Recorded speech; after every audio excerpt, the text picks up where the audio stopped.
Well, she's calling for more accountability in light of the recent IRS scandals and NSA leaks, and she's not too happy about the Senate's new immigration bill. Joining us now, Governor Sarah Palin, who's all fired up today about this week's happenings here in the nation's capital, and she's joining us live. Welcome, Governor. Great to see you. Thank you. I appreciate being on. You put that tweet out today about the concerns that you have over the immigration bill that was passed by the Senate. I know you're really upset about it, and you believe that Republicans just caved in. Why do you think that happened this week? I think that Republicans who caved, along with the Democrats who caved into Obama's wishes to legalize illegal aliens, is a matter of a lack of principle and a respect for the rule of law. This was an absolute betrayal of working class Americans who do respect the rule of law, and legal immigrants who have come here and stood in line and paid their dues, if you will, and become new Americans.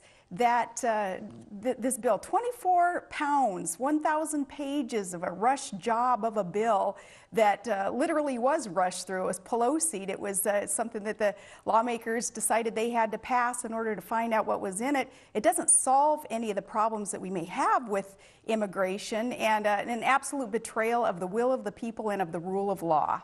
You know, when people complained about Obamacare and the 1,000 pages that were in that bill, lawmakers vowed never to let anything pass again without reading it.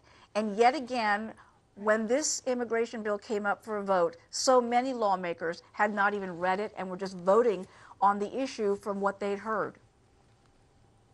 Yeah, that's some of the hypocrisy of our permanent political class in Washington, D.C., which is an indication of such a problem, of that abandonment of what the people, we the people, expect from our representatives and those whom we elect to fulfill the will of the people. Yes, with Obamacare, there were all those complaints about, we don't know what's in it. You can't just rush this thing through, and later on we'll find out what's in it, and we're going to find a lot of problems, which they have in Obamacare. Same thing will happen with the immigration, the amnesty bill. It's quite unfortunate. Really quickly, before we get to some viewer questions, I want to ask you, what are your thoughts this week about the way President Obama responded to the concerns over Snowden, the NSA leaker, saying that he is in no rush to pick up what he described as simply a hacker? Well, but the whole issue with Snowden and with the government's violation of our Fourth Amendment rights to privacy and against searches and seizures of our property, including communications, the problem there is that government has lied to us, and they do spy on our communications, and it took Snowden to disclose that.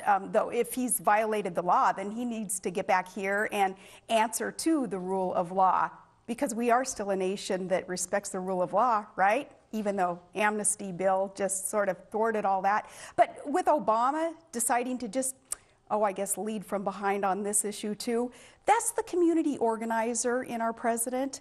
That's a little bit of that lackadaisical, don't have to take responsibility, and his resume proves that he hasn't had to take responsibility for much in all these years. This is just another issue, another example that falls in line with a community organizer. Let's get to some of the viewer questions. I know that we received a lot of questions from folks who are anxious to hear from you. We have one from Josh Painter, who is asking, would you and radio talk show host Mark Levin be willing to build a freedom party if the GOP continues to ignore conservatives? Well, I love the name of that party, the Freedom Party. And if the GOP continues to back away from the planks in our platform, from the principles that built this party of Lincoln and of Reagan, then yeah, more and more of us are going to start saying, what's wrong with being an independent, kind of with that libertarian streak that much of us have. And in other words, we want government to back off and not infringe upon our rights. I think there will be a lot of us who start saying, GOP, if you abandon us, we have nowhere else to go except to become more independent and not enlisted in one or the other of the private majority parties that rule in our nation, either a Democrat or a Republican. Remember, these are private parties, and no one forces us to be enlisted in either party. Sarah Palin, it's always great to have you on board. Thank you so much for joining us today. We really appreciate it. Thank you. Well, a new monument is being unveiled today.